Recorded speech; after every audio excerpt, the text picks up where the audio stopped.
कहिले नेपालमा हुँदा कहिले जापान जाऊँ जाऊँ यहाँ आइसक्यो कहिले नेपाल जाऊँ जाऊँ यस्तो नेपाल जाउँछ भयो तिमीहरूलाई माया भनेको यत्तिकै चाहिँ हुनुपर्छ यत्तिकै चाहिँ हुनुपर्छ ट्रेनमा बस्दा पनि धर छैन बिचरालाई hello guys welcome back to my channel I hope सबैजना सन्चै हुनुहुन्छ म पनि सन्चै छु नयाँ दिन नयाँ सुरुवात सो आज चाहिँ म यस्तो घुम्न जानको लागि बाहिर निस्किनको लागि रेडी हुँदैछु सो मेरो साथमा चाहिँ यहाँ मेरो भाइ पनि छ हेलो मेरो भाइ welcome to my blog welcome thank you के भन्छ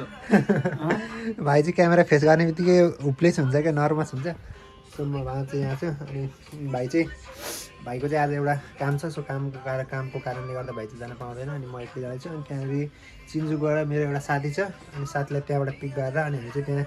एउटा साथीको रुममा जानुपर्ने हुन्छ सो गाइज अहिले चाहिँ म बाहिर आइसकेको छु अनि बाहिर आएर म चाहिँ अहिले एकीतिर जाँदैछु अनि आजको मौसम यस्तो धेरै सफा छ नि पुरै घाम धेरै दिनपछि घाम लागिरहेको छ क्या सो गाइज अहिले चाहिँ म यहाँ सिन्जुकु स्टेसन आइसकेको छु अनि सो सिन्जुकु स्टेसनमा चाहिँ साथीले पर्खिरहेको छु भनेको छ त्यहाँ अगाडिको एउटा स्टेसनमा यति धेरै प्याक छ कि त्यो कहाँनिर हो भने पत्तै लगाउन सकिन्न कि सो त्यहाँ अगाडि छु भने तर त्यहाँ भेट्दिनँ मलाई थाहा छ सो गाइज यहाँ हेर्न सक्नुहुन्छ क्या कति धेरै प्याक छ यहाँ हेर्नु न बाहिर निस्किन पनि गाह्रो हुन्छ कि म चाहिँ अलिक कार्ड हानेर भित्र आइछ नि साथी चाहिँ देखिनँ म कल गर्दैछु साथीले म कल रिसिभ गर्छु हेलो ल कार्ड हानेर आउन भित्र म यहाँ प्लेटफर्ममा अगाडि छु खाली चाहिँ आउन म देख्छु तिमीलाई ल ल सो साथी चाहिँ बाहिर रहेछ अनि अहिले चाहिँ कार्ड हानेर भित्र आऊ भनेको छ अनि भित्र आउँछ अब यताबाट आउँछ कि थाहा नै छैन कि फेरि यहाँबाट आउने हो कि उताबाट आउने हो क्या त्यहाँबाट आउँछ म हेर्दै गर्छु सायद यतैबाट आउँछ कि उताबाट आउँछ थाहा छैन गर्मी भइसक्यो मलाई पर्खिँदा पसिना आइसक्यो तर साथी आएको सो गाइस मैले साथीलाई देखिसकेको छु यहाँ चाहिँ पार्टनर के भएको यार ध्यान कहाँ छ कहाँ हुनुहुन्छ यहीँतिर यहीँ welcome to my blog so guys मैले चाहिँ अहिले यहाँ साथी भेटिरहेको छु पुरै मोटाएर दिदीवटा काम गर्दा पनि यत्तिको कसरी मोटाइन्छ यार एउटा काम चाहिँ है पैसा छापेको है डङ्गुर छैन नि काम खोजिदेऊ न म त बेकारी भइसक्यो यहाँ मतलब के भन्ने अरे मतलब मलाई आउँदैन भनिदिन्थे पातो पाएको मान्छे के भन्छ नि काम सक्यो क्या मेरो कहाँबाट जाने यता हो क्या यता जाउँ न सिमलाका माया भनेको यत्तिकै चाहिँ हुनुपर्छ यत्तिकै चाहिँ हुनुपर्छ ट्रेनमा बस्दा पनि धर छैन बिचरालाई भाइलाई गाह्रो छ बिचरा मेरो भाइलाई भाइ वेलकम टु माई ब्लग भाइ के छ एकदम ठिक छ दाइ बसाइ कस्तो भएछ बस्दा एकदम पैसा तर छापिरहेको छैन भाइ दाइलाई लिन आएन होइन यार मान्छे हराउँदा हराउँदा हराउँदा तिमी सुतेर बस्ने त्यो पनि गर्लफ्रेन्डसँग बोलेर होइन नि के गर्लफ्रेन्डै छैन नि सिङ्गल मान्छे हामी 1 घन्टा जति हरायौँ तर यो भाइ चाहिँ यहाँ मस्त सिराको ओढेर म त गर्लफ्रेन्डसँग बोलेर सुतेर- बसाले हो कि नै भनेर भाइ हो कि नै ऊ भाइ पनि छ है सबुत कुरो एकदम हो कि तर यो अति तातो भयो कि अनि के छ सो बसाइ कस्तो धेरै हुँदैछ? महिनापछि भेटको धेरै महिनापछि भेट्यो यार एकै ठाउँमा छौँ खै भेटै हुँदैन तपाईँ ती नजिकै हुनुहुँदो रहेछ भेट्यो भएन केमा भएर पनि भेट हुँदैन होइन अँ, गाह्रो छ यार गाह्रो छ दाइ कहिले नेपालमा हुँदा कहिले जापान जाऊँ जाऊँ यहाँ आइसक्यो कहिले नेपाल जाऊँ जाऊँ यस्तो नेपाल जाउँछ भएको तिमीहरूलाई मलाई त यस्तो केही नै भएको छैन यार। मलाई नेपाल जानु त 0% मलाई त यति नै भएको छैन क्या नेपाल जान पाए हुन्थ्यो नेपालै गएर बरु महाकालै अरू ठाउँतिर जाऊँ जस्तो लाग्छ कि तर फेरि यसो सम्झ्यो ऋण छ होइन अब ऋणमा नआउनेहरूलाई त ठिकै हुन्छ अब सबै घरकै पैसाले आफ्नै पैसाले नत्र त गाह्रो छ मान्छे घटेरै यस्तो भइसक्यो नसा निस्किसक्यो गाला चाउरी परिसक्यो दाइ चिप्पोका हालेर हो महाका घरि त महाका आउँछ क्या यस्तो आउँछ नि त्यो आइसको डल्ला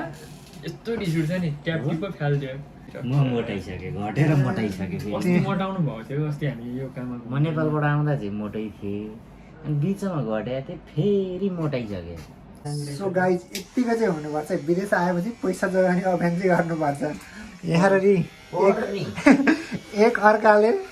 कपाल काटा एक अर्का बिच कपाल काट्ने एउटाले अर्को काट्ने एउटाले अर्को काट्ने त्यो पनि बाथरुममा यसरी पैसा जमाउनु त पर्यो यतिको चाहिँ हुनुपर्छ है के कसो भाइ एकदम भाइ काटा नै मजाले म चाहिँ फेरि के हो ल हामी चाहिँ अब टक्कसँगले छुट्टिनु पर्ने हुन्छ सो भाइ ल बेस्ट अफ लक दाइ कहिले भेट्ने अब छुट्टी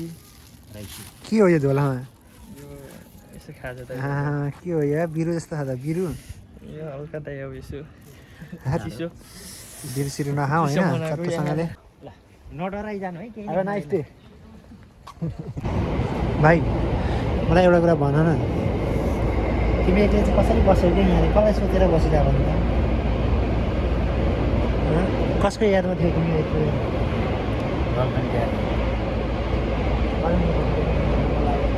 मैले तिमीलाई सम्झिरहेको छु है भाइले एकदमै सम्झिरहेको छु मेरो मुटु मस्तिष्क जापानमा आएर केही गर्ला भनेर तिमीलाई मात्र सम्झेर बसेको भाइकै सकिएन भाइको पारो देखेर गाह्रो छ जापान गाह्रो छ सोचे जस्तो छैन कतिखेर आउँछ ट्रेन 8 बजे ए 8:05 8:05 अहिले कति भयो 2 बजिसक्यो ल त्यसो भए अब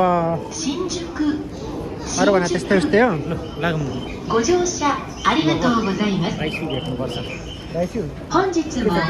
JR 東日本をご利用くださいましてありがとうございます。 कहाँ जाने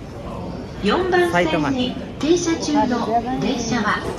20時5分発各駅停車武蔵浦和行き भोलि で छ नि दाइ छ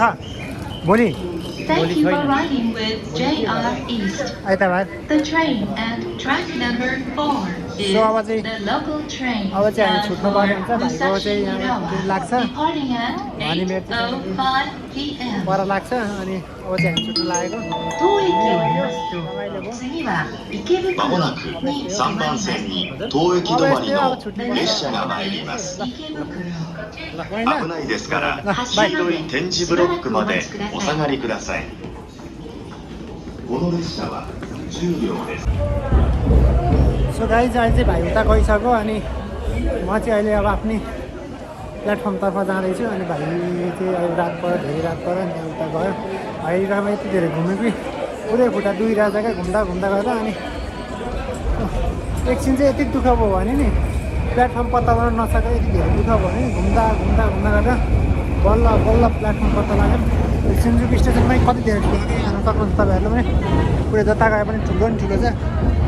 सो अनि अहिले चाहिँ भाइ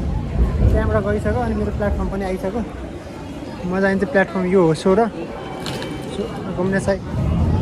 सो म चाहिँ यहाँबाट जान्छु भाइ यहाँ चाहिँ कस्तो झिलिमिली छ हेर्न सक्नुहुन्छ यो पुरै झिलिमिली छ सो साथी पनि त्यहाँ रुममा पुगिसकेको छ अनि म पनि रुम पुग्नै लागेको छु बाहिर चाहिँ यति धेरै चिसो छ नि त्यो भित्र चाहिँ तातो हुन्छ बाहिर चाहिँ अहिले चाहिँ यहाँ एकदमै चिसो बढेको छ एकदमै चिसो पऱ्यो लगभग 14-15 डिग्री सेल्सियस भन्दा पनि तल होला धेरै चिसो बढ्यो अनि म पनि रुम पुग्न लागेँ भिडियो के कस्तो लाग्छ लाइक कमेन्ट सेयर र च्यानललाई सब्सक्राइब गर्न नभुल्नु होला आजलाई यति नै बाइ गाइज